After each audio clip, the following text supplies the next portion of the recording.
Penyesuaian suku bunga acuan BI atau SBI pada sisa tahun 2001 adalah penggerakkan inflasi yang diperkirakan masih melambat hingga akhir tahun. Bank Indonesia mempertahankannya sampai dengan inflasi ada tanda-tanda kenaikan inflasi.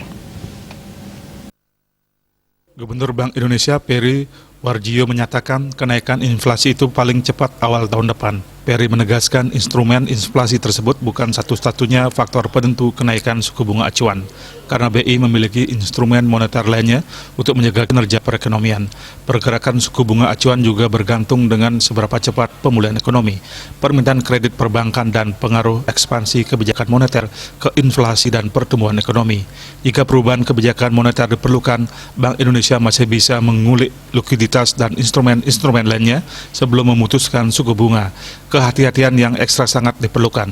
Ia juga memastikan Bank Sentral akan terus memantau seluruh indikator makroekonomi serta bersinergi dengan otoritas terkait untuk selalu menjaga stabilitas sistem keuangan.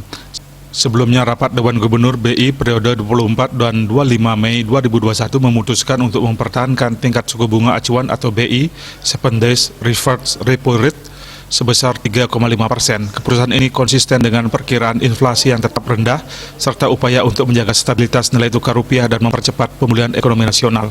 Bank Sentral juga memutuskan untuk mempertahankan suku bunga deposit facility sebesar 2,75% dan suku bunga lending facility tetap sebesar 4,25%.